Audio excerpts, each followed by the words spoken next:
반갑습니다.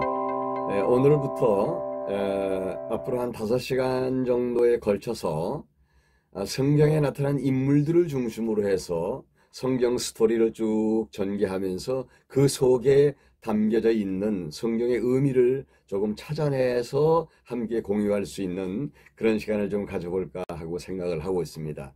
오늘 첫 번째 시간인데요. 아담과 그의 사람들이라고 하는 주제를 가지고 말씀을 나누려고 생각을 합니다.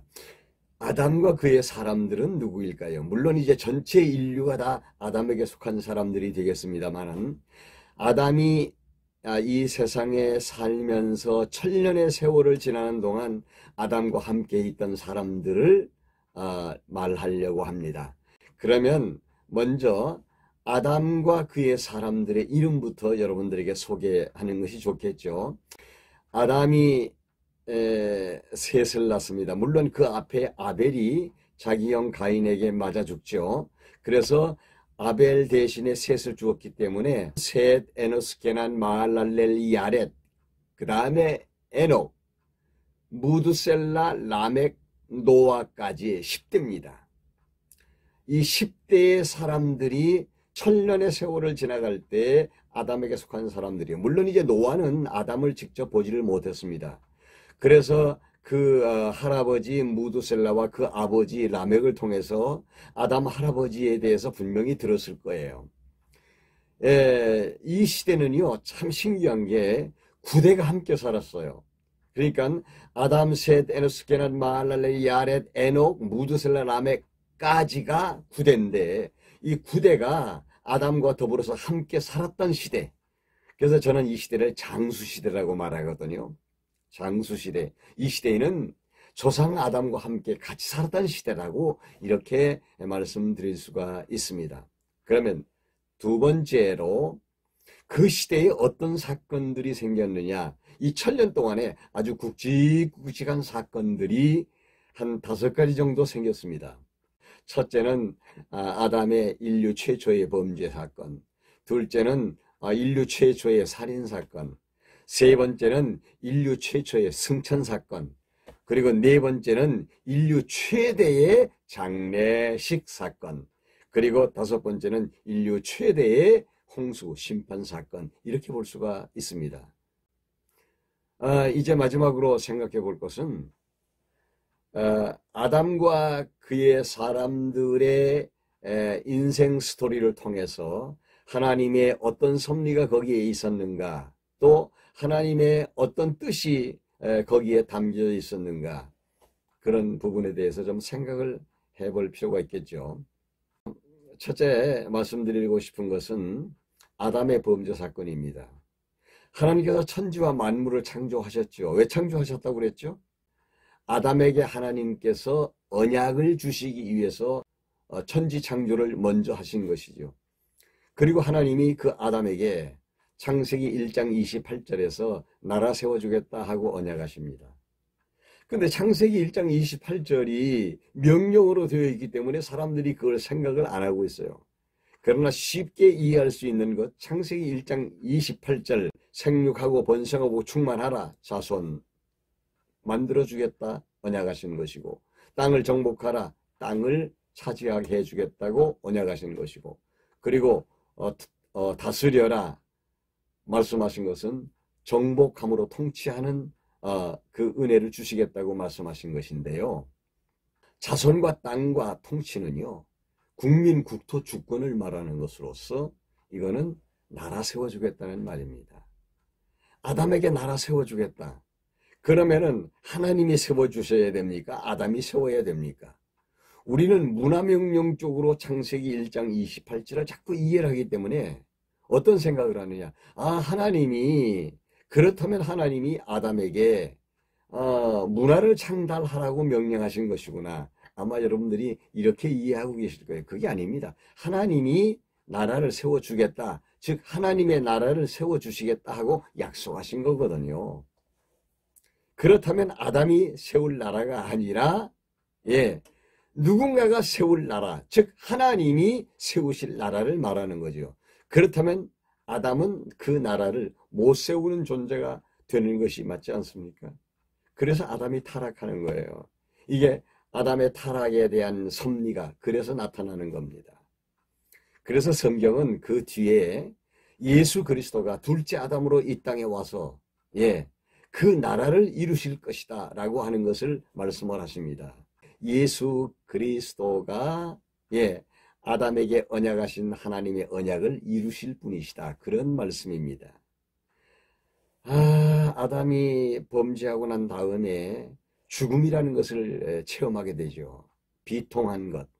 그렇죠. 한 번도 죽음을 맛보지 못했던 아담이 자기 아들 아벨이 그것도 형제인 형제일 수밖에 없죠. 가인에게 맞아 죽는 그러한 비통한 경험을 하게 됩니다.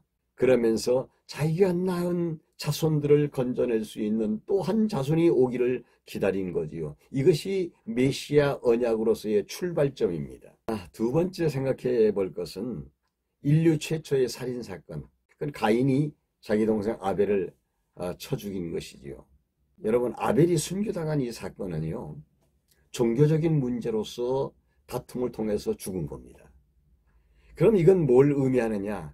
앞으로 이 세상은 이 종교적인 분쟁이 끊이지 않는다는 것을 이미 앞에서 보여주는 내용이라고 볼 수 있습니다. 이것이 이제 점점 이제 그 역사가 진행되면서 아브라함의 가정에서 아주 본격적인 이 종교에 대한 문제로서의 심화가 되죠. 이스마엘과 이삭의 대립 현상. 이스마엘이 하갈의 자손으로 태어나서 아브라함의 집안에서 쫓겨나면서 그들이 만든 종교는 이슬람교입니다. 그리고 이삭을 통해서 하나님이 계시하신 종교는 이거는 여호와의 종교고, 그렇다고 본다면 지금도 이슬람교와 우리 기독교는 이 대립각을 이루고 지금도 역사를 진행하고 있지 않습니까? 세 번째는 인류 최초의 승천 사건입니다. 누구도 하늘로 올라간다는 것은 이건 상상할 수 없는 일이죠. 아담은 자기 손자가 이 공중부양하는 것을 봤어요. 하늘로 올라간다 그 말입니다. 놀라운 사건입니다. 야, 이거 어떻게 사람이 하늘로 사라져버릴 수가 있는가? 이거는 아주 인류 역사에도 대사건이라고 생각할 수 있습니다. 이것도 하나의 그 예표요, 모형이요, 그림자입니다. 마지막에 살아남는 자들이 변화가 되어서 하늘로 올라가는 장면이 나타나고 있죠. 이걸 보통 우리가 휴거라고 이야기합니다. 벌써 이 휴거 사건이 여기 창세기에 담겨져 있군요. 이것이 에녹의 휴거 사건입니다. 네 번째는 인류 최대의 장래 사건입니다. 뭐 9대가 함께 살았으니까요. 아담이 930년을 살고 세상을 떠났을 때 그의 장례식에는 9대가 참여해서 장례를 치렀을 것이다. 이렇게 생각할 수밖에 없지 않습니까? 아담, 셋, 에노스, 게란, 마할렐, 야렛, 에녹도 그때 있었으니까요. 에녹, 무드슬라, 라멕까지. 아직 노아는 태어나지 않았습니다. 이거 여러분 한번 생각을 해보십시오. 이거 얼마나 대단한 장례식이었겠습니까? 그 이후로 장례식은 모두가 다 격식을 갖추어서 이루어지게 되죠. 마지막 하나의 사건은 아담을 통해서 하나님을 소개받은 모든 인류들이 멸망한다는 것입니다. 아담의 죽음을 하나님이 아담을 죽는다고 죽음의 나이를 정해놓으시고 아담을 섭리하셔서 결국은 아담의 죽음의 나이 930년 되었을 때 하나님이 아담을 데려가시면서 그들에게 준 메시지는 뭐냐? 죽는다는 겁니다. 그것을 하나님께서는 노아 시대에 실현을 하시죠. 물론 이제 아담 이후에도 사람들은 죽습니다. 왜냐하면 하나님이 죽는 것을 정해 놓았기 때문이죠. 사람이 한 번 죽는 것은 정한 것이요 그 후에는 심판이 있으리라. 그래서 아담의 천년 시대에 보여준 것이 뭐냐면 죽음도 보여주고 심판도 보여주는 겁니다. 이거는 정말 엄청난 사건이죠. 여러분, 노아가 태어나기 전에 그의 할아버지 무두셀레가 태어날 때 하나님은 벌써 아담이 살아있을 때 인류가 심판받을 것이라는 것을 이 무두셀라라고 하는 사람을 통해서 이미 가르쳐 주었습니다. 어떻게 해요? 무두셀라의 이름을 무두셀라, 때가 되면 보낸다. 뭘 보내는지 모르지만 시간이 되면 보낼 것이다. 이것이 무두셀라의 이름이라고 해요. 무두셀라의 이름, 때가 되면 하나님이 뭔가를 보낸다. 이겁니다. 그러면 두 가지 생각해 볼 수 있지 않습니까? 하나는 한 인물을 보낸다, 노아를 보낸다. 또 하나는 하나님이 노아와 함께 뭘 보낸다? 심판을 보낸다. 홍수 심판이죠. 무두셀라는 자기의 생애에서 왜 하나님이 자기 이름을 무두셀라라고 지었을까? 그건 뭔가 심상치 않다. 앞에 무엇인가를 하나님이 때가 되면 보내신다. 이거 이야기 안 했겠습니까? 사람들에게. 그때 방주를 짓는데 자기 할아버지 무두셀라와 함께합니다. 많은 사람들에게 하나님의 계획을 말 안 했겠습니까, 여러분? 방주를 120년 동안 짓는데 거기 와서 일하는 사람들이 모두 다 홍수심판에 죽을 사람들인데 이거 다 지으면 여기 들어와서 우리 같이 살자. 이거 이야기 안 했겠습니까? 그러나 그 당시 사람들은 모두가 다 조롱했습니다. 여러분, 이건 놀라운 계시 사건입니다. 인류 최초의 심판, 인류 최초의 이 홍수 심판은 앞으로 역사가 진행되면서 마지막 세말, 맨 마지막에 있을 심판의 모형입니다. 오늘은 여기까지 말씀을 드리도록 하겠습니다. 구독 버튼 안 누르신 분들은 눌러주시고요. 좋아요도 좀 눌러주시고 옆에 있는 분들과 함께 이 진리를 공유할 수 있도록 좀 이렇게 PR도 해주시기를 바랍니다. 오늘 또 남은 시간 성경과 함께 행복한 시간 되시기를 바랍니다. 대단히 감사합니다.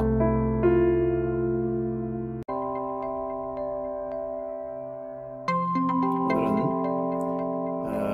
노아와 그의 사람들, 이런 주제입니다. 여러분들, 우리가 성경 읽을 때 성경에 나타나는 족보에 대해서 별로 관심 없으시죠?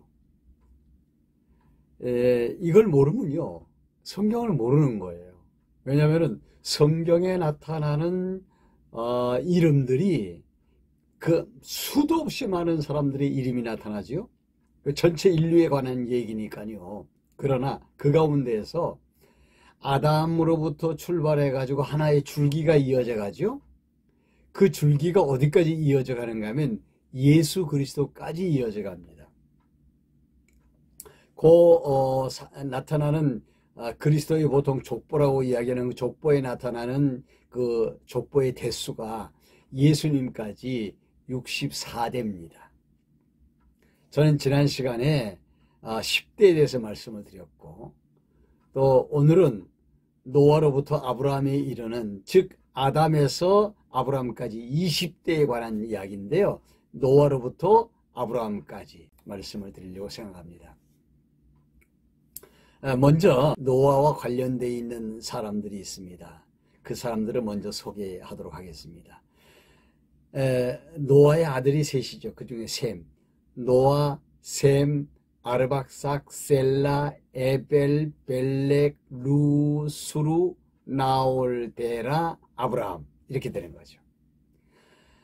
이 사람들 중에는 여러분들이 혹시 기억하는 사람이 몇 사람이나 나올는지 모르겠습니다만은 한 사람도 빼놓으면 안 될 만큼 아주 중요한 사람들입니다.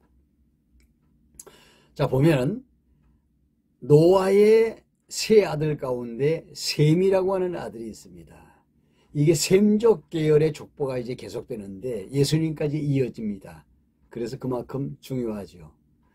셈, 아르박삭, 셀라, 에벨, 벨렉 이렇게 나오는데 벨렉 시대에 바벨탑 사건이 일어나고요. 그리고 자기 동생 욕단과 벨렉이 헤어지는 장면이 이제 나타나고 있어요. 왜냐하면 벨렉이라는 것이 나눈다 그런 뜻이거든요. 그래서 뒷부분에 가보면 나홀 데라 아브라함 이렇게 나옵니다. 나홀이 아브라함의 할아버지고 데라가 아브라함의 아버지이기 때문에 여기까지 이어지는 역사입니다. 그러면 노아로부터 시작해서 아브라함에게까지 이르는 그 역사, 약 1000년의 역사 과정이거든요. 이 1000년 동안에 어떤 사건이 일어나느냐 크게 말씀드리면 두 가지 말씀드릴 수 있어요. 하나는 뭐냐? 노아 홍수 사건의 인류의 멸망이죠. 단 노아의 8 식구만 살아나는. 그 다음 두 번째가 뭐냐면 이제 인류가 멸망하고 난 다음에 셈과 함과 야벳의 족속들이 번창해가는 과정 속에서 함족을 중심으로 해서 일어나는 대반란 사건이 있습니다. 그것이 바로 바벨탑 사건입니다. 네, 이 두 사건을 중심으로 해서 잠깐 말씀을 드리도록 하겠습니다. 여러분, 이게 노아 홍수 사건은요, 노아가 하나님께로부터 소명, 즉 부름을 받고 약 한 120년 정도 걸려서 방주를 만듭니다. 여러분 아시죠? 방주는 하나님의 교회의 모형이라는 것. 이 방주를 누가 명하셨느냐? 하나님이 명하셨고요. 누가 설계도를 주었느냐? 하나님이 설계도를 주어서 만들게 하셨습니다. 아마 노아와 그 당시에 무엇을 만드는 데 있어서 아주 특급 기술자들을 아마 노아가 다 데려다가 그 설계도대로 아마 방주를 만들었을 것으로 생각이 듭니다. 그래서 약 한 120년 걸려서 이 방주를 만드는데요. 이 방주의 규모가 요즘으로 말하면 농구장 20개 정도의 규모입니다. 농구장 20개를 합쳐놓은 것만큼의 크기인데 상중하 3층으로 되어 있습니다. 이제 여기에 각종 짐승들이 다 들어가고요. 그리고 노아 8 식구가 들어갑니다. 그런데 이 방주의 주인이 하나님이시기 때문에 하나님이 원하는 것들을 다 거기에 집어넣어서 종자를 보존하죠. 그리고 노아의 8 식구가 들어가게 한 다음에 문을 닫는 것도 하나님의 명령에 의해서 문이 닫힙니다. 방주의 문 말이죠. 주인 되시는 하나님께서 방주의 문을 닫아라 하니까 닫혀지는 겁니다. 그 외에는 들어올 수가 없는 거죠. 이렇게 해서 40주야에 비가 쏟아져 내리고 땅에서 샘 구멍이 열려가지고 막 난리가 납니다. 그래서 물이 차기 시작해서 방주가 물 위에 둥둥 떠다니게 되는, 결국 인류는 멸망하고 하는 그런 끔찍한 사건이 바로 노아 홍수 사건입니다.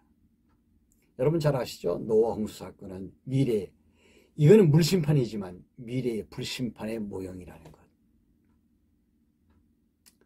그리고 난 다음에 인류가 번창하는데 참 신기한 것은 노아가 실수를 함으로 그 실수를 통해서 새 인류가 번창하는 역사의 미래를 보여줍니다. 포도 농사를 짓는데 농사가 잘 되죠. 이 물이 빠진 다음에 땅이 거름지니까 농사가 잘 되는 거거든요. 그래서 그만 포도 농사를 하고 그 포도주에 그만 취해가지고 벌거벗고 잠을 자고 있는데 함이 들어와 가지고 자기 아버지를 보고 난 다음에 자기 형제들에게 흉을 봅니다. 우리 아버지 미쳤다고, 우리 아버지 저 난리 났다고. 그래서 셈과 야벳이 와가지고 그 아버지의 그 수치를 가려주는, 그래서 그걸 알고 난 다음에 노아가 일어나서 세 아들을 이제 위하여 예언하죠. 셈에게는 축복이지만 그 광경을 보고 아버지를 놀려댔던 함은 저주고, 또 그러니까 야벳과 셈은 복을 받지만 함은 저주를 받는, 그래서 결국은 역사가 그렇게 흘러가는, 이건 놀랍지 않습니까? 그래서 셈은 동양 쪽으로 번져나가고, 그리고 야벳 족속은 유럽 쪽으로 번져나가고, 함족은 가나안을 중심으로 해서 서서히 이제 아프리카 지역으로 나아가서 번창하게 되죠. 이와 같은 역사가 우연이 아니라는 겁니다. 노아를 통해서 섭리하시는 내용이죠. 자, 여기 자세한 내용은 여러분들에게 자세하게 시간 관계상 설명드리기가 좀 어렵습니다만은, 함의 후손인 니므롯이 나와요. 이 니므롯이 백성들을 규합해서 하나님을 대적하죠. 그것이 바로 바벨탑 사건이라고 보시면 됩니다. 어쨌거나 인류는 헤어지게 되죠. 예. 그래서 바벨탑 사건이 생기고, 이 바벨탑 사건이 언제 생기는가 하면 에벨이 벨렉을 낳습니다. 두 형제를 낳아요. 에벨이 벨렉과 욕단을 낳습니다. 근데 에벨이 뭐냐? 에벨, 헤벨, 이게 히브리, 이 히브리라는 말이 에벨에서 나온 거예요. 그러니까 아브라함이 히브리 사람이라고 그러죠. 아브라함의 조상이 에벨이라는 뜻입니다. 그 에벨이 벨렉을 낳고 벨렉 시대에 바벨탑 사건이 나서 언어가 혼잡해가지고 말이 통하는 사람들끼리 흩어지게 되죠. 이때에 벨렉이 동생 욕단과 헤어지게 됩니다. 이게 벨렉이라고 하는 말의 의미는 나눈다, 나눔이라고 하는 뜻이 있어요. 성경은 팩트예요. 사실이에요. 여러분, 이와 같은 성경의 사건들이 우리에게 주는 의미가 있어요. 첫째가, 하나님은 절대 언약하신 대로 그 언약을 이루어 가심으로 당신 자신이 살아서 존재하는 하나님 여호와라는 사실을 나타내 보여주시는 거죠. 노아의 세 아들이 인류의 조상에 대해서 번창하는 것은요, 하나님께서 노아에게 언약한 겁니다. 창세기 9장 6절에 보면 노아에게 하나님이 언약하시기를 생육하고 번성하고 땅에 충만하라고 말씀하시죠. 그 말씀대로 번창하게 되는 거죠. 하나님의 섭리가 놀랍지 않습니까? 그래서 이 나타난 사건 속에서 하나님이 끊임없이 계시하시는 것은 하나님은 여호와로서 언약하시는 대로 성취를 이루시는 살아 존재하시는 분이시다. 이거 증거하는 것이고요. 두 번째는요, 그렇기 때문에 하나님이 인류 역사를 어떻게 섭리하시는데 절대 주권을 가지고 섭리하신다. 이거 나타내 보여주시는 것입니다. 그리고 또 한 가지는요, 족보의 의미가 뭐냐면 이게 왕도입니다. 다시 말씀드리면 왕도, 왕의 길이라는 말인데 결국은 만왕의 왕이신 둘째 아담이자 마지막 아담이신 예수 그리스도가 이 땅에 오시는 길이라는 거죠. 그러니까 족보를 모르면 예수 그리스도의 탄생의 의미를 알 수가 없는 거죠. 자, 아담, 아벨 대신 셋, 아담, 셋, 에노스, 게난, 마할렐, 야렛, 에녹, 무드셀라, 라멕, 노아까지 이르죠. 그러면서 노아에서 노아, 셈, 아르박사셀라, 에벨, 벨렉, 루, 수루, 나올, 데라, 아브라함이 이르잖아요. 그리고 아브라함으로부터 다윗에 이르고 다윗으로부터 예수 그리스도가 탄생하는, 여러분 이 족보 모르면요 성경을 알 수가 없어요. 왜냐하면 이 족보를 예수 그리스도가 탄생하는 길로, 왕이 탄생하는 길로 하나님께서 섭리하셨기 때문입니다.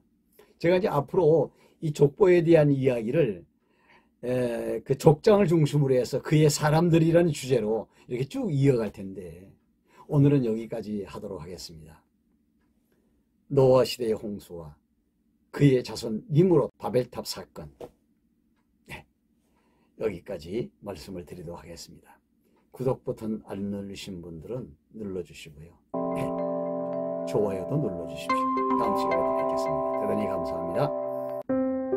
여러분 안녕하십니까? 이 시간에는요, 아브라함부터 시작해서 보아스까지의 약 한 800년 조금 넘는 그런 기간 동안에 일어났던 일들을, 인물을 중심으로 해서 아브라함과 그의 사람들을 먼저 소개를 하겠습니다.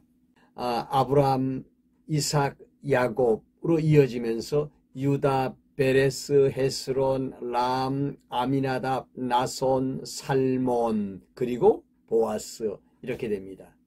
자, 지금 이 사람들의 이야기를 제가 지금 하려고 하는데, 여러분들 중에는 다소 그 이름들이 귀에 익숙하지 않습니다.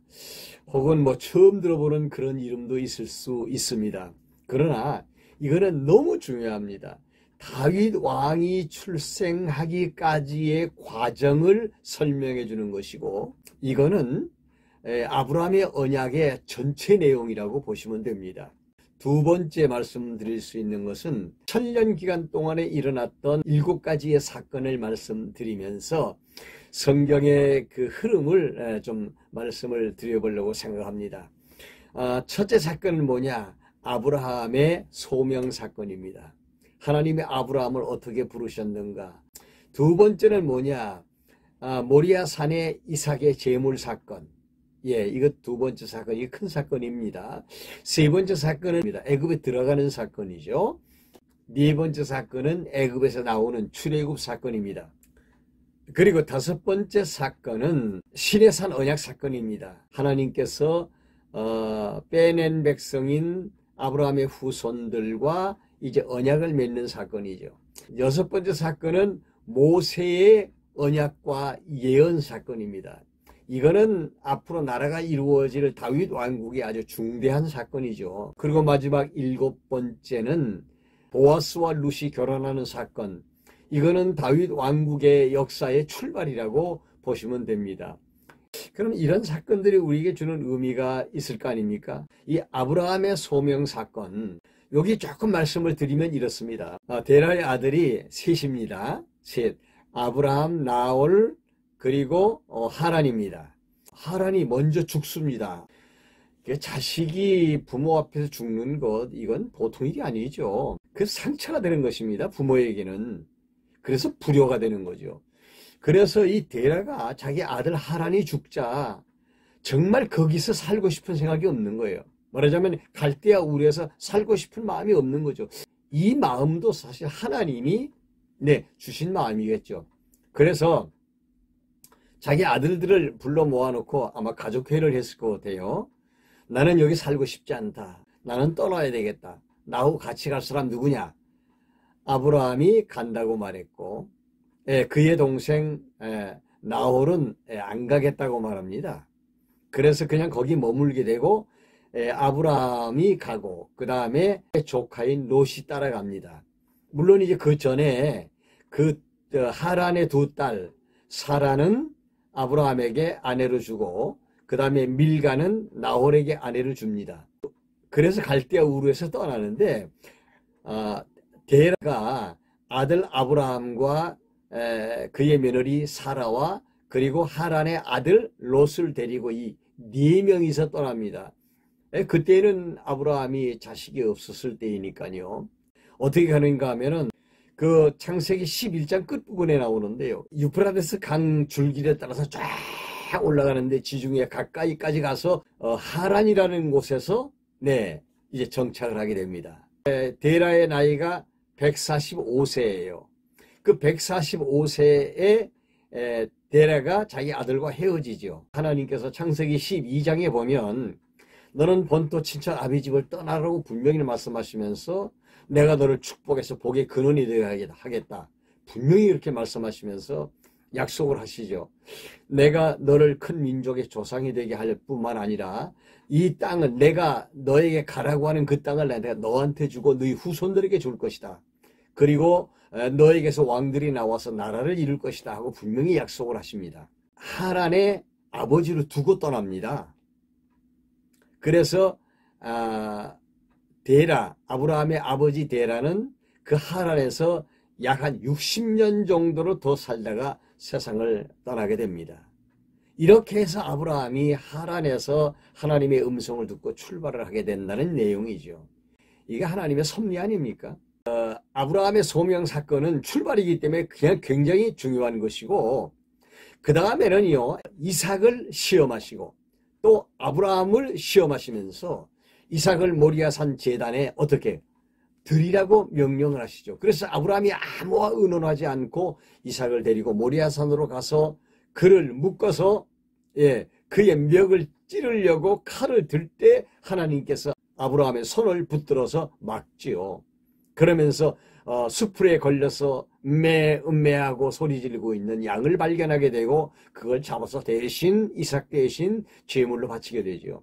이거는 이 구속사를 설명하는 데 있어서 대단히 중요한 부분입니다. 결국은 이삭이 제단에 올려질 것이 아니라 예수 그리스도가 실제로 오셔서 모리아산 제단에서 죽으실 것을 보여주신 것이라고 생각할 수 있습니다. 그리고 창세기 15장에 놀라운 계시 사건이 나오는데 창세기 15장에서 하나님은 자손에 대한 비전을 주십니다. 아브라함이 안 믿으려고 하니까요. 하나님께서 아브라함에게 말씀하시죠. 네 자손이 이방 땅 애굽에서 400년 동안 종살이를 하면서 번성하게 되고 끝내는 그들이 애굽에서 나올 때 부자가 되어서 나오게 될 것이다. 이것이 이루어지는 그때 이스라엘 백성들이 내가 언약한 대로 성취하는 여호와인 것을 알게 될 것이다.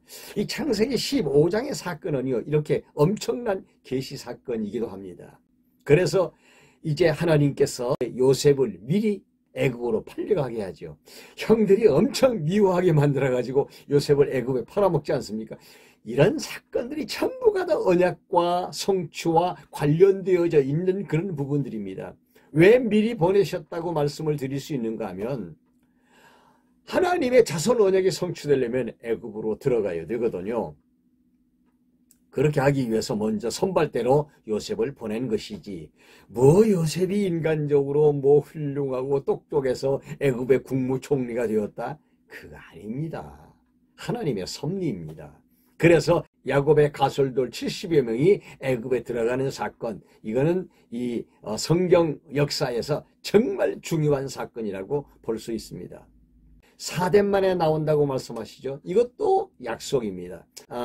신세대가 있습니다. 그게 누군가 하면 유다가 다말과의 관계를 통해서 낳은 베레스라고 하는 아들입니다. 그래서 룻기서에 보게 되면 베레스의 족보라고 기록이 되어 있어요. 베레스, 헤스론, 람, 아미나답 이렇게 되어 있죠. 4대입니다. 4대 만에 나옵니다. 그때 아미나답이 자기 아들 미성년자인 나손을 데리고 나옵니다. 이 나손이 이제 광야에 들어와서 군대의 장교가 되죠. 신세대입니다. 그리고 나손이 결혼을 해서 살몬을 낳습니다. 그래서 나손의 아들 살몬, 나손과 살몬은 광야를 통과하는 사람 가운데 신세대입니다.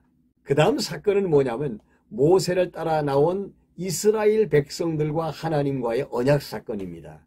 이게 시내산 사건이에요. 이 시내산 사건에서 이스라엘 백성들은 십계명, 즉 율법을 받게 되죠. 하나님이 말씀하십니다. 너희들을 가나안 땅에 보내주어서 가나안 땅을 점령하게 할 것이라고 약속했어. 그러니까 너희들은 분명히 가나안 땅에 들어갈 거야. 그런데 가나안 땅에 들어가서 너희들이 어떻게 살아야 될 것을 가르쳐 주겠다. 그러시면서 주신 것이 십계명입니다. 그러니까 십계명은 가나안 땅에 들어가기 위한 계명이 아니라 들어가서 사는 방식을 가르쳐 주신 것이지요. 신의 산 언약입니다. 그리고 마지막 부분에 가서 모세가 모압 평지에서 신세대인 나손과 살몬 그리고 신세대를 모아놓고 민수기 31장 이후에 뭘 말씀하시는가 하면 하나님이 모세에게 말씀하시는 그 말씀을 모세가 자기 백성들에게 권면하는 내용이 나옵니다. 이게 뭐냐면요, 참 놀라운 게 성경은요, 하나님께서 모세에게 내가 이스라엘 백성들이 강 건너 가나안 땅에 들어가면 내가 그들을 어떻게 섭리할 것이다 가르쳐 주었습니다. 이게 모세에게 준 언약입니다. 가면 틀림없이 그들이 이방 신을 섬기게 될 것이고 음란하게 될 것이고 타락하게 될 것이고 그래서 내가 그들을 이방에 다시 나그네가 되게 만들 것이다. 그리고 그들이 깨닫게 될 때 그때 돌아오게 될 것이다. 이렇게 하나님께서 모세에게 말씀하십니다. 그러니까 모세는 이것을 하나님의 약속으로 받은 거죠. 그러면 모세가 이스라엘 백성들에게 어떻게 해야 되겠습니까? 너희들은 가나안 땅에 가면 절대로 하나님의 말씀대로 살아라. 계명대로 살아라. 그러면 너희들이 복을 받을 수 있지만 만약에 너희들이 계명을 어기고 이방 신상을 섬기고 음란한 행동을 하면 너희에게 하나님이 저주를 내리실 것이다. 이렇게 이야기하죠. 그래서 성경에는 이상하게 신명기 31장 같은 데 보면은 하나님이 모세에게 단적으로 이야기합니다. 가나안 땅에 들어가면 먹어서 배부르고 등 따뜻해지면 그들이 나를 업수히 여기고 이방신을 섬기게 될 거다. 그때 내가 그들을 쳐서 흩어지게 만들고 이방에도 나그네가 되게 만들어 버릴 것이다. 아주 단언해서 말씀하시잖아요. 그러면 모세는 이스라엘 백성들이 어떻게 해야 돼요? 너가 거기 들어가게 되면 너희가 말씀을 지켜라. 그리하면 복을 받게 될 것이다. 그러나 그리하면이라고 하는 이 말은요, 이미 하나님이 작정된 사실에 대한 것을 이미 내다보고 예상해서 한 말입니다. 뭐 이렇게 복을 받을 수도 있고 복을 받지 않을 수도 있다, 그렇게 해석할 수 없는 부분이에요. 여러분, 성경을 잘 보십시오. 하나님은 당신이 작정하신 대로 역사를 진행하시니까. 이미 모세에게 다윗 왕 이후에 나라를 만들어서 그 나라가 다시 망할 것도 이미 작정해 놓으셨다는 사실을 모세에게 알려준 거예요. 그리고 난 다음에 마지막 하나의 사건은 뭐냐면 여호수아를 중심으로 해서 가나안 땅에 들어가지요. 그들이 가나안 땅에 들어가서 정착을 합니다. 이 정착을 할 때 이 보아스가 룻을 만나게 되죠. 이 룻기서는요, 다윗 왕의 뿔입니다. 그래서 룻기서까지 이제 곧 룻이 보아스와 결혼하죠. 보아스 다음에 오벳, 이세, 다윗 이렇게 나와요. 성경은 놀랍습니다. 다윗이 딱 나오면 하나님의 언약 가운데 자손이 애굽에서 성취되었고, 가나안 땅 여호수아를 필두로 해서 가나안 땅 점령해서 땅 언약 성취되었고, 그리고 다윗이 등장하면 이제는 통치 언약이 성취되어 이스라엘 건국 나라가 세워지는 것입니다. 이 놀라운 역사. 그래서 하나님은 아담에게 언약하신 그 언약을 아브라함을 통해서 미리 보여주는 것이구나. 그것이 아브라함 언약에서 자손 땅 통치가 성취되는 것이구나. 그러니 하나님은 살아계신 여호와가 맞다. 이거 증거해 주는 것 아닙니까? 물론 이 증거는 마지막에 최종적으로 예수 그리스도가 이 땅에 오심으로 완성이 되죠. 오늘은 여기까지입니다. 대단히 감사합니다. 이 시간에는 다윗을 중심으로 해서 8명의 왕과 관련해서 역사에 대한 이야기를 좀 해보려고 생각을 합니다. 누군가 하면 보아스, 오벳, 이세, 다윗으로 이어지면서 다윗이 왕이 되고 왕의 계보가 만들어지게 됩니다. 다윗, 솔로몬, 그 다음에 르호보암이죠. 르호보암 때 이제 나라가 또 갈라지게 되고, 그래서 다윗, 솔로몬, 르호보암, 아비야, 아사, 그 다음에 여호사밧, 그리고 여호람, 그 여호람 다음에 아시아입니다. 이 8명의 왕, 8명의 왕의 역사를 중심으로 해서 좀 말씀을 드려보려고 생각합니다. 이 다윗과 그의 사람들이라고 했을 때 그의 사람들은 모두가 다 왕들입니다. 여러분들 그렇게 이해하시면 되겠습니다. 그러면 두 번째 말씀드려볼 것은 뭐냐면, 간추려 보면 약 한 3가지 정도로 말씀을 드릴 수가 있습니다. 첫째는 뭐냐면 다윗의 태동과 출현입니다. 두 번째 큰 제목은 무엇인가 하면 왕국 건설과 분열입니다. 마지막 3번째는 무엇인가 하면 왕조의 대가 끊어져 버릴 위기를 만난다는 것입니다. 그래서 그런데도 하나님께서 다윗 왕조를 보호하시는 섭리, 이것이 여호람과 아하시아 시대에 나타납니다. 이 3가지를 중심으로 해서 잠깐 말씀을 드리도록 하겠습니다. 약 한 250년에서 300년에 걸친 역사의 내용인데요. 이 상에서 말씀드린 그 3가지의 큰 사건이 성경 역사 속에서 주는 의미에 대해서 좀 생각을 해 보도록 하겠습니다. 첫째는 다윗의 태동, 그리고 다윗의 출현. 그 다윗의 족보는 왕의 족보 아닙니까? 그래서 사실 거슬러 올라가면 어디로부터 출발해야 하는가 하면 유다로부터 출발해야 됩니다. 야곱이 유다에게 약속을 합니다. 그리고 축복을 하죠. 그것이 뭐냐면 유다는 특별히 그 왕가가 될 것이다. 왕의 집안이 될 것이다. 그렇게 축복을 하는 내용이 나타나게 됩니다. 유다에게 주어진 그 왕가의 약속을 누가 이어받는가 하면 유다가 며느리를 통해서 얻은 아들, 이 불륜의 자식이죠. 그 불륜의 혈통을 통해서 다윗이 출생하는 것, 이거는 말하고 싶지 않은 부분이죠.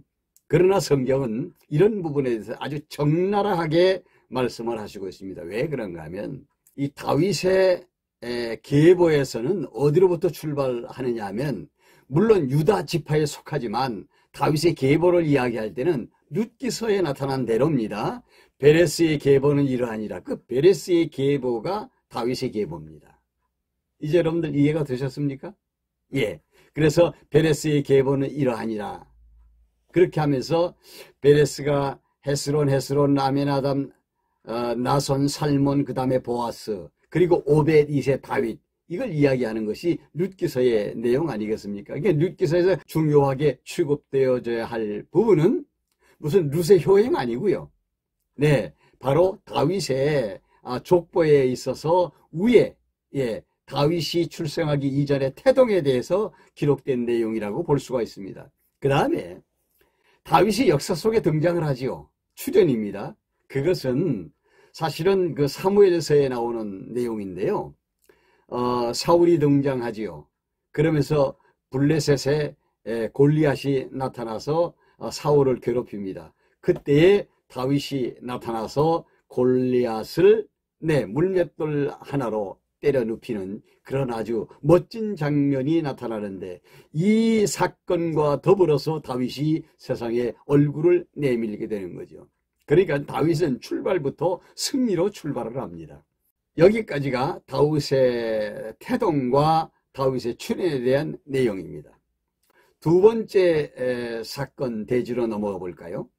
다윗의 왕국 건설과 분열에 대한 부분입니다. 이것이 이스라엘 역사에서는 굉장히 크게 취급되어지는 주제예요. 다윗이 헤브론에서 자기 지파 사람들 몇 사람과 더불어 왕이 되죠.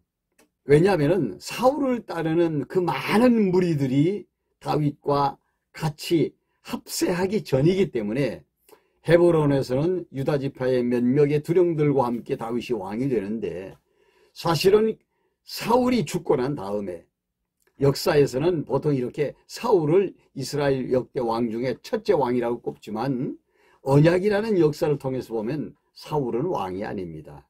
그래서 사실은 사울은 사사의 대열에 속하는 사람으로 취급을 해야 되고, 사실은 하나님이 섭리해서 세운 왕은 다윗이 제1대 왕이라고 봐야 됩니다. 그리고 사울은요, 베냐민 지파에 속하는 사람이고, 다윗은요, 언약대로 유다에게 속한 사람이기 때문에 그렇습니다. 그래서 다윗이 사울이 죽고 난 다음에 예루살렘에서 전 지파의 추대를 받고 이제 드디어 왕이 됩니다. 이렇게 해서 다윗 왕국이 건설되지요. 이와 같은 역사 안에는요, 수없이 많은 이야기들이 존재합니다. 사울이 다윗을 죽이려고 얼마나 많이 시도를 했습니까? 그러면서도 하나님이 다윗을 기적적으로 보호하시는 내용이 이 사무엘 상하 쭉 연결돼서 나타나고 있죠. 물론 이제 요나단과 다윗과의 그 아름다운 우정 이야기도 거기에 포함이 되어 있는 내용이죠. 결국은 하나님이 다윗을 왕으로 세우십니다. 그런데 다윗이 평생에 소원하는 것은 성전 짓는 것이었는데, 하나님이 다윗에게는 성전 짓는 것을 허락 안 했습니다. 준비는 많이 했습니다. 그래 그 준비한 것을 자기 아들 솔로몬에게 이제 다 주면서 네가 성전을 지어라, 이렇게 이야기를 하죠. 사람들이 보통 다윗을 성군이라고 이렇게 치켜 세우지만 제가 볼 때는 그렇지 않습니다. 다윗은요, 허물이 많은 사람이에요. 하나님이 그렇게 다윗의 생애를 섭리하셨다고 저는 생각을 합니다. 다윗이 출현할 때 다윗은 만만, 사울은 천천 이렇게 했지만은, 다윗은요, 전쟁 중에 우리아의 아내를 범하는 그런 범죄를 했고요. 그리고 그것을 은폐하기 위해서 그 바세바의 남편 우리아를 전쟁터에 보내서 죽게 했고요. 살인을 저질렀죠. 그러면서 다윗은 그 국력이 강해져 갈 때 하나님보다는 백성들을 더 많이 의지해서 인구 조사를 하게 하는 그래서 하나님께로부터 징계를 받아 백성들 수만 명이 죽는 이러한 이제 그 아픔을 가지고 있습니다. 그러면서 다윗이 말년에 지나온 날들을 생각하면서 참 몹시 많이 괴로워했습니다. 그런 걸 바라보면서 신하들이 다윗에게 아름다운 젊은 미녀를 다윗의 침실에 이제 들어가도록 그렇게 했습니다. 다윗이 그 여인을 가까이 하지 않았다고 했습니다. 그러면서 다윗은 하나님의 언약대로 세워진 이 나라, 그리고 자기가 앉아있는 이 왕위가 영원히 보존되기를 위하여 하나님 앞에 기도했습니다. 그때 하나님께서 다윗에게 주신 언약이 뭐냐면, 너가 앉아있는 그 왕위가 영원히 보존되리라. 너 말고 영원한 다윗이 이 땅에 올 것이다. 그게 누구냐? 메시아다. 메시아가 앉아야 될 자리가 바로 네가 앉아있는 그 자리다 하시면서 다윗에게 언약을 하십니다. 다윗이 이 부분에 대하여 하나님을 찬양하는 내용이 시편의 내용 아닙니까? 다윗이 죽습니다. 그리고 솔로몬이 다윗을 대신해서 왕이 됩니다. 부귀영화를 다 누리죠. 성전을 짓고. 그러면서 솔로몬은 방탕하기 시작합니다. 하나님이 물론 솔로몬에게 지혜도 주시지만 솔로몬은 이 세상에 누구도 누려보지 못한 세상의 부귀와 영화를 누리면서 타락합니다. 그러면서 솔로몬은 인생이 어떤 것을 배우게 되고요. 하나님 여호와를 경외하는 것, 하나님의 절대적인 주권을 인정하는 것, 하나님만이 영원하신 분이고 이 세상의 모든 것들은 다 허망한 것이라고 하는 것을 배우게 돼요. 솔로몬이 노래한 것이 시가서에 나오지 않습니까? 잠언서에서 하나님의 주권에 대한 찬양을 하고, 전도서에서 하나님의 영원함에 대한 찬양을 하고, 그리고 아가서에서 하나님의 자비성에 대해서 찬양을 하죠. 그리고 르호보암이 왕이 되죠. 이 르호보암 때 나라가 남북으로 갈라지게 됩니다. 왜 갈라지느냐? 솔로몬 왕이 성전을 건축하면서 백성들에게 많은 세금을 걷습니다. 그리고 노역에 동원이 되고요. 그래서 솔로몬이 죽고 난 다음에 르호보암이 왕이 되었을 때 그 백성의 그 장로들이 찾아와서 당신 아버지 때 우리가 너무 힘들었는데 우리 좀 편안하게 해주면 안 되느냐. 그때 르호보암이 말 듣지 않습니다. 원로들의 말을 무시하고 백성들을 더 억압을 합니다. 그러니까 튀어나갈 수밖에 없는 거죠. 그래서 솔로몬 왕이 세운 충성된 종이 하나 있습니다. 그게 누군가 하면은 여로보암이에요. 그러니까 여로보암을 중심으로 해서 백성들이 똘똘 뭉치기를 시작하고, 급기야는 말을 안 들어주니까 여로보암을 중심으로 백성들이 반란을 일으키면서 사마리아 지역에 가서 나라를 세웁니다. 그때 따라 나간 지파가 10지파 반이고요. 남아있는 지파가 유다 지파와 베냐민 반 지파만 남아 있습니다. 남아있는 지파는 한 지파 반, 유다 지파밖에는 없는 거죠. 여러분, 이렇게 해서 나라는 이제 갈라져 버리고 맙니다. 그러니까 다윗 왕이 통치했던 40년의 평화로운 그 시대, 솔로몬 왕이 통치했던 40년의 정말 부유한 시대, 이 시대를 합하면 80년인데요. 아브라함에게 언약하신 나라에 대한 완성입니다. 80년의 통치 기간을 신정 통치의 모델이라고 이렇게 말할 수가 있습니다. 하나님이 다 이루어 주신 거예요. 그 다음에는 하나님께서 이 모델을 헐어내시는 작업을 하시는 것이 다윗이 세운 나라가 갈라져 버린 현상이라든지, 북쪽 이스라엘이 아수르에 멸망하는 것이라든지, 남쪽 유다가 멸망하는 과정에 이 아픈 상처들을 남겼는데, 이러한 역사는 모두가 다 모형으로 이루어진 것들을 이렇게 헐어내시는 그런 작업에 속한다고 볼 수가 있습니다. 그러면 이제 르호보암 이후에 보면 아비야, 아사, 여호사밧 이렇게 되거든요. 그럼 이 여호사밧 시대에 어떤 일이 있었느냐?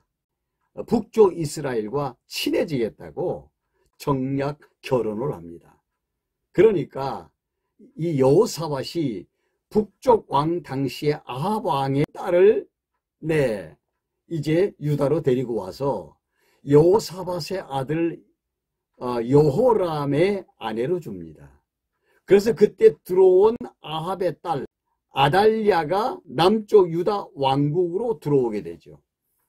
이게 이제 그 엄청난 사건을 불러일으키는 계기가 됩니다. 주변에 모압도 있고 블레셋도 있고 암몬도 있고 하는 그 주변 상황이 남쪽 유다나 북쪽 이스라엘에게 상당히 적지 않은 저항이 됩니다. 그래서 둘이 합치면 우리는 한 민족인데 그래 합치자. 그래서 의도는 좋았지만 북쪽에 바알을 섬기는 아합의 딸이 들어왔다는 것은 이건 상당히 좋지 않은 현상이죠. 그래서 여호람과 아달랴가 결혼을 합니다. 근데 여호람이 일찍 죽습니다. 그리고 난 다음에 그 여호람이 낳은 아들 아하시아가 왕이 되는데 결국은 이제 미망이 된 아달랴가 아하시아의 통치에 간섭을 하고 그러면서 이제 섭정을 하기 시작합니다. 그런데 아하시아가 죽습니다. 그러니까 아예 그 왕의 자리를 꿰차고 앉은 자가 누구냐? 나는 이제부터 유다의 여왕이다 하고 앉은 자가 아달랴입니다. 그러면 여기서 사건이라는 게 뭐냐? 유다의 위기, 왕조의 위기가 뭐냐? 이 아달랴가 다윗 왕조의 사람들을 그냥 다 죽이는 거예요. 다윗 왕조를 몰살시킬 계획을 세우고 하나하나 죽여나가기 시작하는 겁니다. 이게 위기죠. 여러분, 다윗 왕조가 이루어져서 여호람, 아하시아까지 오는 과정에도 얼마나 하나님께서 이 왕통을 이어가게 하시려고 섭리를 하셨습니까?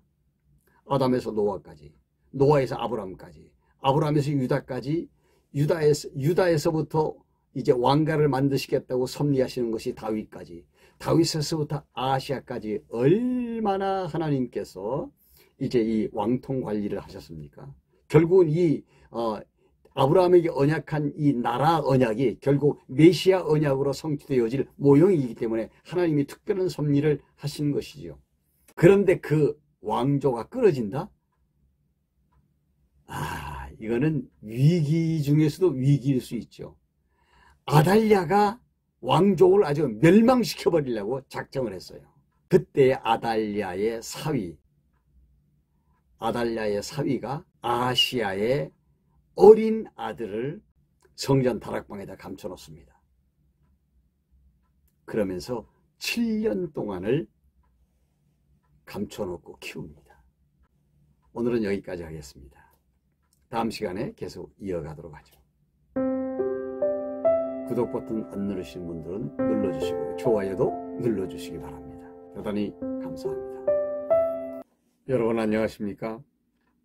지난 시간에는 보아스 이후에 오벳 2세 다윗이 출생을 하면서 왕이 되고 그 다음에 솔로몬 르호보암, 아비야 아사, 그리고 여호사밧, 여호람, 그리고 아하시아 여기까지 말씀을 드렸어요. 그래서 맨 끝에 가서 아달랴가 왕자들을 죽이는 숙청하는 그 끔찍한 사건이 일어나는 현장까지 말씀을 드렸습니다. 오늘은 그 끔찍한 그러한 사건의 현장에서 기적적으로 살아난 요아스로부터 출발해 보려고 합니다. 이 요아스 비정한 왕이고 나쁜 왕입니다. 요아스 그리고 그의 아들 아마샤도 좋은 왕은 아닙니다. 우시아도 좋은 왕은 아닙니다.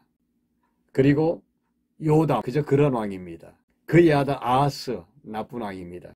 그리고 그의 아들 히스기야 비교적 좋은 왕입니다. 므낫세 아주 나쁜 왕입니다. 이스라엘 열왕 가운데서 제가 볼 때는 가장 나쁜 왕이다 그렇게 생각이 됩니다. 그의 아들 아몬, 그의 아들 요시야 비교적 좋은 왕입니다. 그의 아들 여호야김 그저 그런 왕입니다. 두 번째는 이 왕들의 역사 속에 나타난 유다 역사의 몇 가지 큰 사건에 대해서 말씀을 드려보도록 하겠습니다. 첫째는 요아스 옹립 사건이고요. 두 번째는 두 차례 있었던 남북 전쟁입니다. 세 번째는 히스기야 왕의 생명이 연장된 사건입니다. 넷째는 요시야 왕의 종교개혁 운동입니다. 마지막 다섯째는 바벨론의 침략으로 유다가 멸망에 들어가는 사건입니다. 그러면 한 사건씩 좀 이렇게 다루어 보도록 하겠습니다. 요아스 옹립 사건은 여호야다의 혁명 사건입니다. 아달랴가 왕자들을 죽여서 유다 왕조를 멸절시키려고 하는 계획을 세우고 난리법석을 칠 때 여호야다라고 하는 제사장이 아하시야의 핏덩이 아들을 감추어 놓습니다. 그리고 7년 동안을 키웁니다. 그 아들의 이름이 요아스인데 요아스가 7살이 될 때 여호야다가 혁명을 일으킵니다. 이건 아니다. 이건 다윗 왕조의 계승이 여왕이 될 수가 없다. 그래서 백부장들을 규합을 해서 이 사실을 알리고 그래서 요아스를 보여주면서 혁명을 주도합니다. 결국은 아달랴가 여호야다의 손에 죽습니다. 그리고 이제 요아스가 7살의 왕이 됩니다. 얼마나 기적적이고 극적인 상황입니까? 이 요아스가 7살의 왕이 된 이후에 여호야다가 장수했더군요. 130살에 죽었습니다. 여호야다가 살아있는 동안에는 착하게 국정을 보았어요. 그러나 여호야다가 죽고 난 다음에는요, 다른 사람의 말을 듣기를 싫어합니다. 심지어는 은인인 여호야다의 아들 스가랴의 말을 듣지 않습니다. 결국은 여호야다의 아들, 즉 은인의 아들을 성전뜰에서 돌로 때려 죽이는 이건 정말 비정한 짓을 했어요. 결국은 자기 신하들에게 결국 죽고 맙니다. 그리고 요아스의 아들 이 아마시아가 왕이 된 다음에 자기 아버지 죽인 원수들을 또 척결할 거 아닙니까? 그러면서 전쟁을 일으켜서 먼저 에돔을 쳐서 없애버리려고 그래서 유다군을 먼저 정비를 해보니까 30만 명이에요. 이거 가지고 모자랄 것 같으니까 북군 10만 명을 돈을 주고 사옵니다. 그런데 한 선지자가 나타나서 왜 그렇게 하느냐? 그건 하나님이 기뻐하는 일이 아니다. 그냥 돌려보내라. 그래서 아깝지만은 아마시아가 할 수 없이 북군을 돌려보냅니다. 그러니까 돌아가면서 그 북쪽 이스라엘 군대들이 양민들을 막 그냥 학살하면서 말이죠. 물건들을 빼앗아 가지고 말이죠. 그리고 돌아갔어요. 그러니까 아마시아가 또 화가 나는 일이죠. 얼마 있다가 선전포고를 하면서 야 북쪽 너희 우리들하고 한번 붙어보자. 그래서 북이스라엘과 남쪽 유다가 이제 전쟁을 하는 일이 벌어지죠. 물론 거기서 아마시아가 실패를 합니다. 결국은 이 아마시아가 자기 신하들에게 그건 살해당합니다.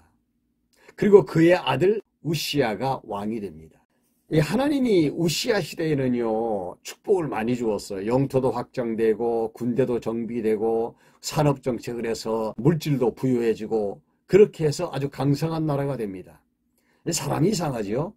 이 부요가 쌓이게 되면은 딴 생각을 하게 됩니다. 이 우시야 왕이 왕권을 가지고 휘둘르고 나라도 부강해지니까 굉장히 교만해져 가지고 제사장들이 하는 일이 굉장히 좋아 보였던 모양이에요.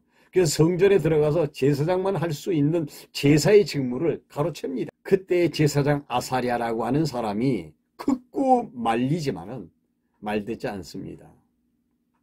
결국은 자기 고집대로 그 일을 하다가 무슨 일이 생기느냐? 문둥이가 되어버렸어요. 한센스 병이 걸린 겁니다. 결국은 그래서 왕궁에 못 있고 밖으로 나가서 별궁에 있으면서 그의 아들 요담이 심부름을 했습니다. 죽고 난 다음에 그의 아들 요담이 왕위에 오르게 되죠. 이 요담이 자기 아버지처럼 성전에 들어가고 싶을까요? 들어가고 싶지 않지요. 문둥이 되면 어떡합니까? 그래서 평생에 이 요담이 성전에는 들어가지 않았습니다.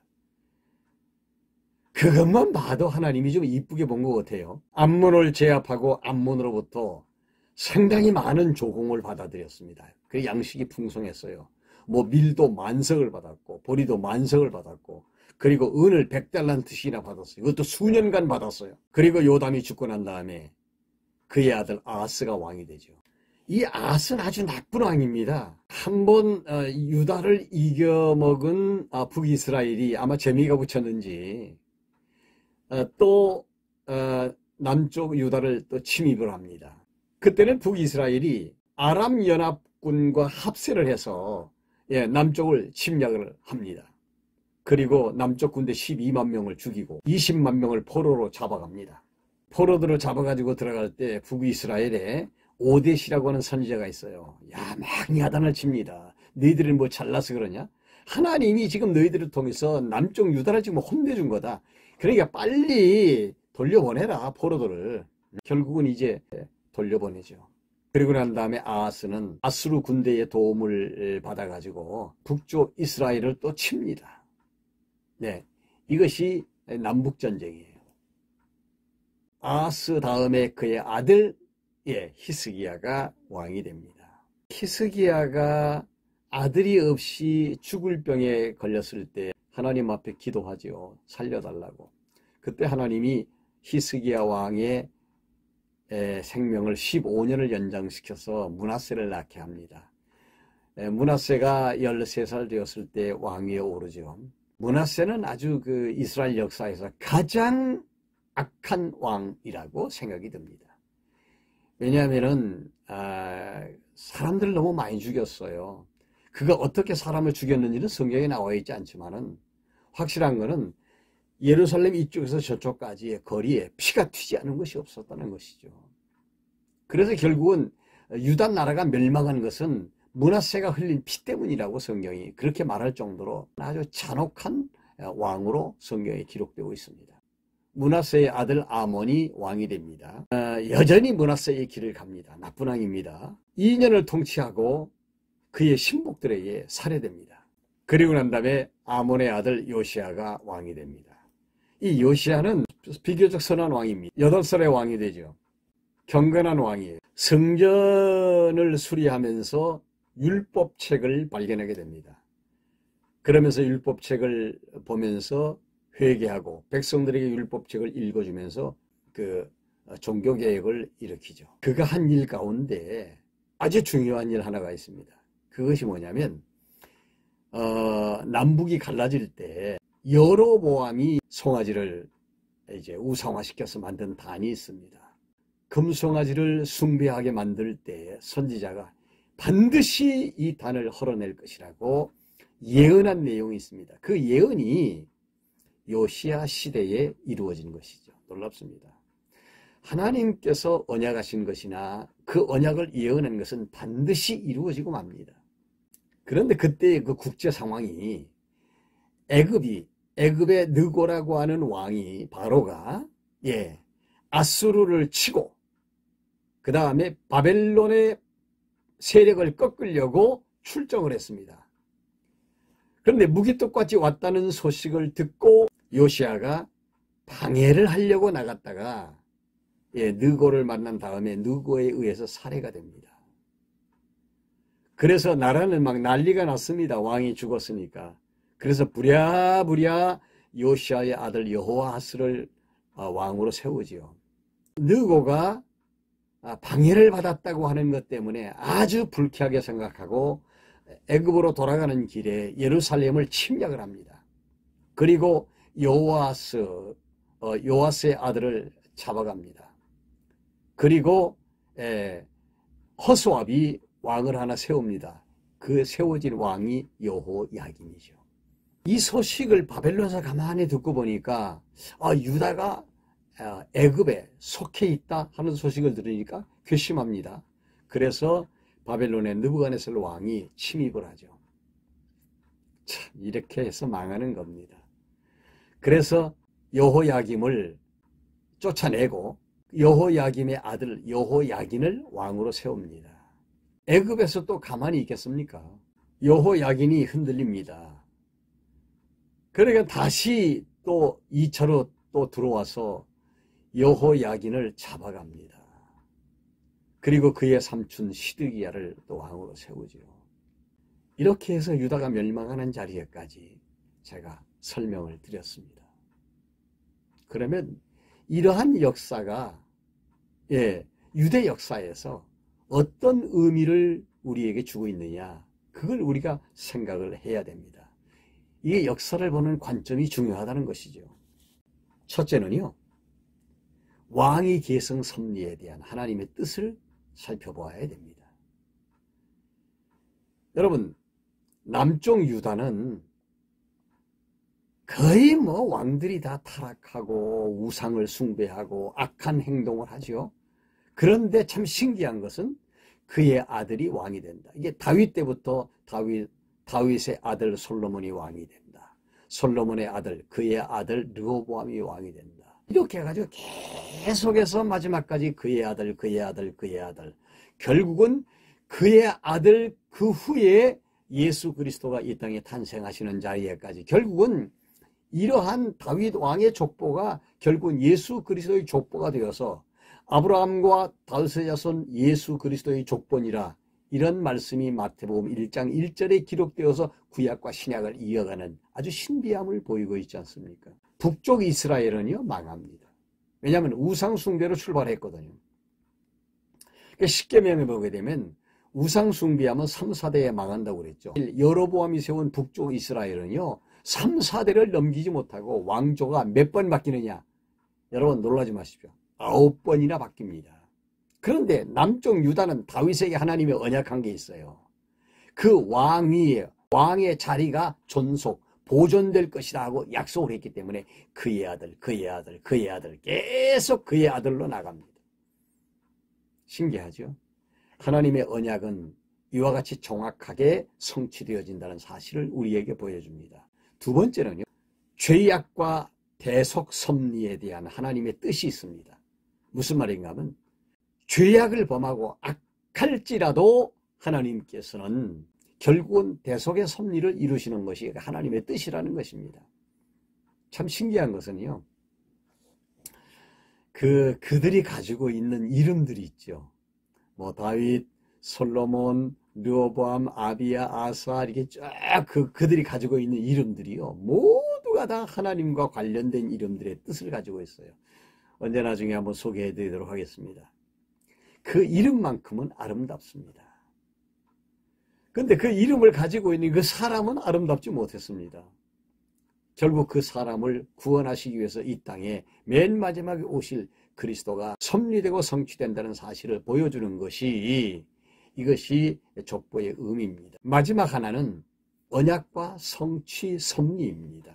왕들의 내력을 설명을 하려고 한다면 모세 시대로 돌아가서 모세의 그 예언을 생각을 해봐야 됩니다. 하나님이 모세에게 앞으로 이런 현상이 생길 것이다 라고 하는 것을 이미 언약을 해 주셨고, 그 언약대로 모세는 이스라엘 백성들이 앞으로 이렇게 나라를 이루고 난 다음에 이런 현상들이 생길 것이라는 것을 예언을 했습니다. 신명기 27장에서 그리심산에서는 축복을 선포하고 에발산에서는 저주를 선포하라고 하시더니 28장에서는 그 원리를 가르쳐주면서 순종으로 복을 받고 불순종으로 저주를 받는다라고 가르쳐 주시고, 29장에서는 감추어진 것은 하나님의 일이고 드러나는 것은 사람의 일이다라고 그 현상을 이야기해 줍니다.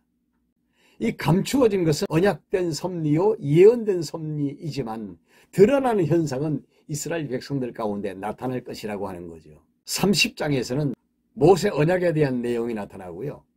31장에서는 하나님께서 모세에게 이스라엘 백성들이 가나안 땅에 들어가서 나라를 이룰 때 이런 현상들이 생길 것이라고 하는 것을 단언적으로 말씀하시는 내용이 나옵니다. 말씀드리자면 왕가가 타락을 하면서 나라가 갈라지는 것으로부터 시작해서 북왕조 이스라엘이 우상을 섬기면서 3, 4대 만에 망할 것이라고 하는 것과, 그 다음에 남왕조는 역시 이 악한 왕들이 나타나서 하나님을 배반하고 우상을 섬기면서 결과적으로는 바벨론에게 포로가 되어서 결국은 흩어지게 될 것이다. 이거 다 예언되어 놓은 것들이거든요.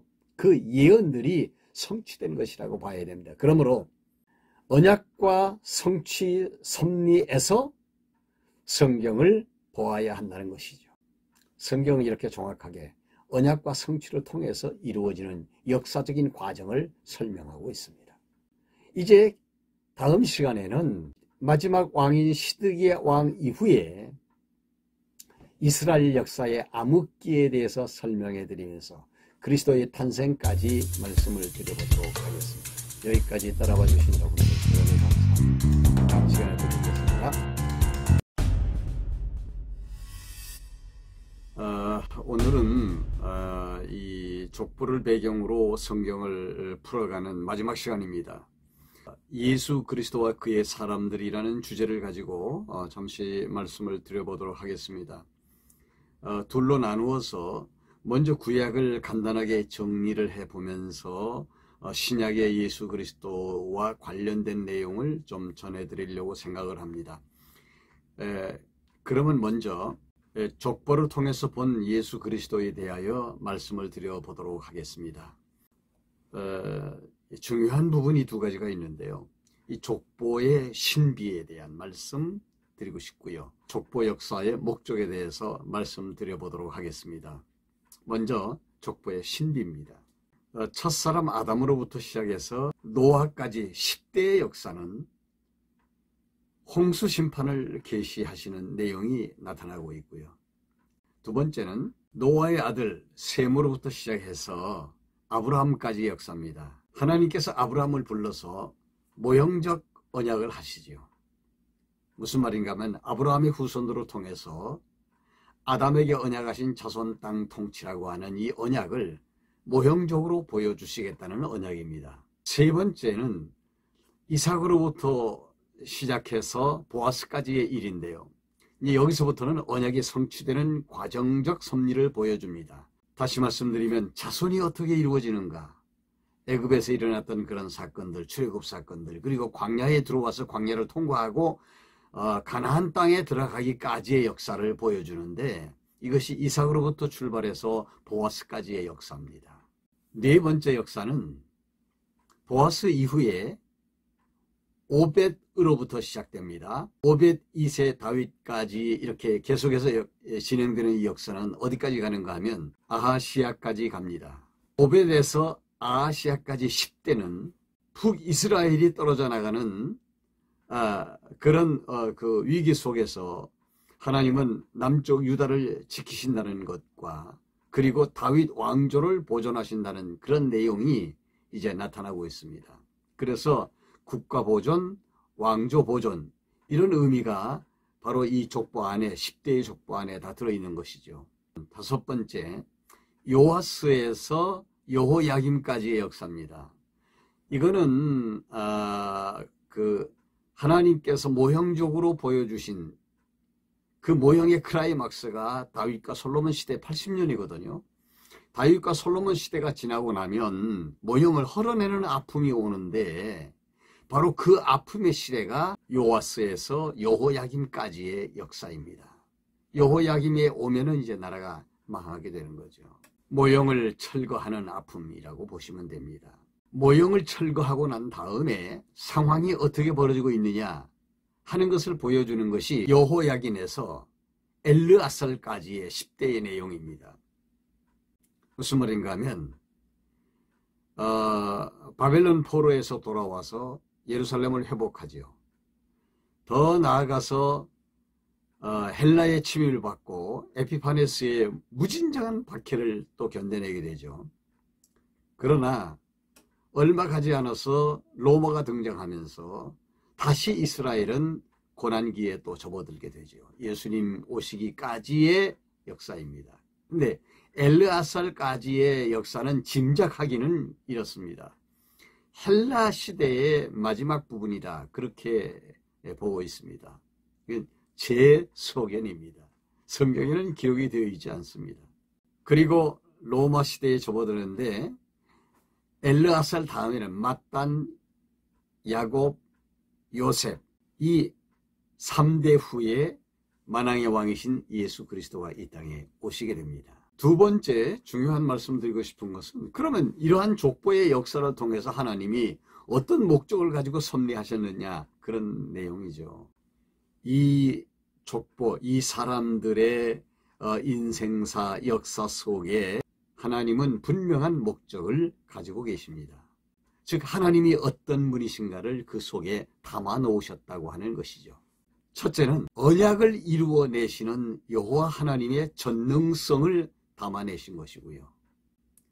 두 번째는 언약을 이루어 가시는 신실성을 드러낸 것이고요.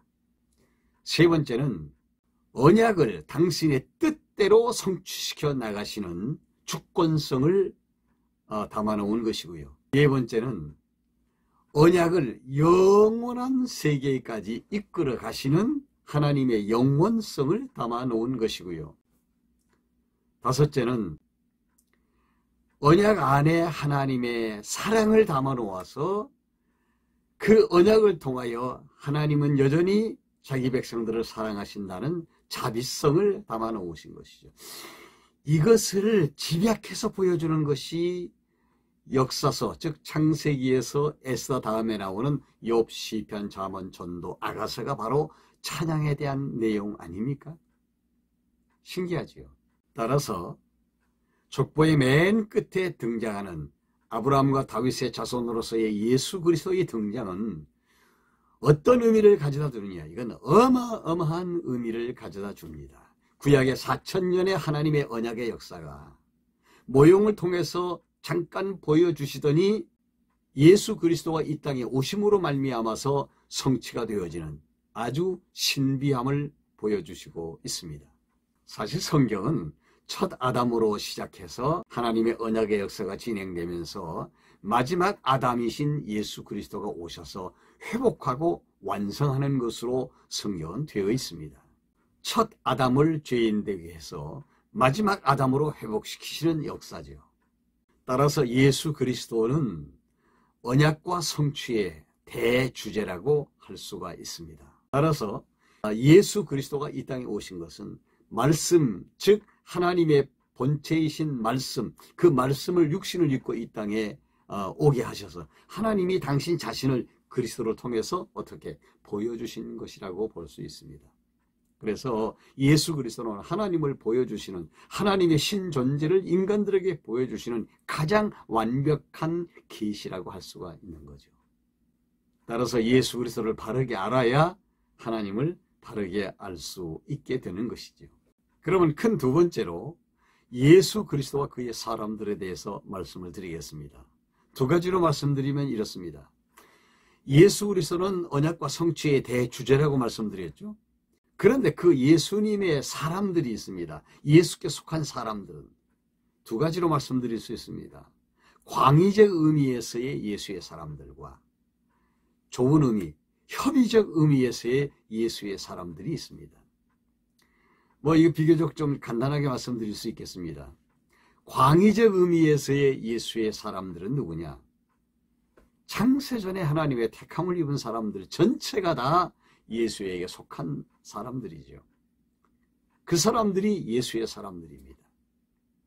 예수님께서는 하나님께서 당신 자신에게 허락하시고 당신 자신 안에 두신 예수의 사람들에 대해서는 한 사람도 잃어버리지 않는다. 그렇게 말씀하셨습니다. 예수님이 하신 말씀 가운데도 그 어린 양 찾는 비유를 통해서 하신 말씀이 내가 잃은 양을 찾으러 왔다. 이 말씀의 의미가 잃어버렸다는 이야기는 기존에 있었다는 얘기거든요. 뭘 말합니까? 이 택자에 대한 진리가 이런 데서 나오는 거예요. 하나님께서 창세전에 예수 그리스도 안에 두었던 자들, 그 자들을 이 땅에 오셔서 찾는다는 얘기입니다. 하나님의 택한 자들을 이 땅에 보내서 예수 그리스도를 믿게 하심으로 찾아내시는 역사를 지금도 성령을 통해서 하고 계시다는 것이죠. 창세전에 택하심을 입은 예수 안에 있는 모든 자들이 광의적 넓은 의미에서 예수의 사람들입니다. 예수를 통해서 구원받은 사람들이라는 말이죠. 두 번째, 조금 좁은 의미에서, 협의적인 의미에서 말씀을 드리면, 예수님이 이 땅에 오셨을 때 그리스도와 관련이 있는 사람들은 모두가 다 예수의 사람들이라고 말할 수 있습니다. 예수님이 탄생하셨을 당시에 성전에서 그 메시아를 기다리고 있었던 안나와 시므온이라는 선지자, 예수님을 보고 춤을 추고 좋아했죠. 하나님을 찬양하면서. 그리고 예수님께서 공생의 기간에 접어들면서 12 제자를 선택하셨죠. 그 12 사도 다 예수님 그분의 소유입니다. 그리고 바울을 통해서 물론 사도들을 통해서 예루살렘 유대 전 지역을 복음할 수 있게 하시고, 다메섹 도상에서 핍박자인 사울을 불러서 그에게 이방인의 사도라고 하는 직분을 주어서 이방인 복음 전도를 해서 소아시아 전 지역에 교회를 세우고, 1차 전도, 2차 전도, 3차 전도 여행을 마치고 예루살렘에 와서 2년 동안 감옥에 있은 후에 로마로 가죠. 이미 바울이 감옥에 있는 동안에 로마는 교회가 세워졌어요. 그래서 로마 가기 전에 로마서를 바울 사도가 고린도에서 기록하지 않습니까? 로마에 들어갔을 때는요, 로마가 막 난리가 난 거죠. 바울이 왔다고 환영을 하고 마중을 나오고 막 난리가 난 겁니다. 그런데 또 바울은 로마에서 감옥에 갇히게 됩니다. 감옥에 있으면서 사람들을 많이 만나. 결국은 바울이 떠난 다음에 약 한 300년 못 되어서 약 한 250년쯤이 될 것 같습니다. 로마가 다 복음화되어 버렸죠. 이렇게 해서 예수의 사람들은 오늘 또 계속해서 연장선상에서 복음을 증거하고 교회 운동을 합니다. 오늘날 현실적으로 교회 안에서 복음 운동을 하고 하나님의 말씀을 전파하고 전도하는 모든 사람들, 주의 일을 하는 모든 사람들이 다 예수와 그의 사람들, 다 그런 사람들입니다. 오늘 저와 여러분들도 역시 예수의 사람들이죠. 오늘 또 예수의 사람들이라고 하는 긍지를 가지고 여러분 하루 은혜스럽고 복된 하루를 보내시기를 바랍니다.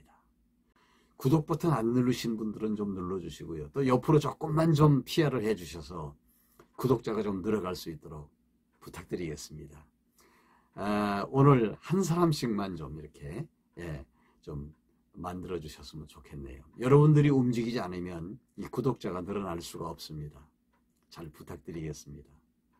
코로나 전국에 여러분들 힘들고 어렵지만 잘 참아내시고요. 마침내 또 좋은 시간이 우리들에게 올 겁니다. 이렇게 부자유할 때는 모든 면에서 우리가 준비하는 자세가 필요합니다.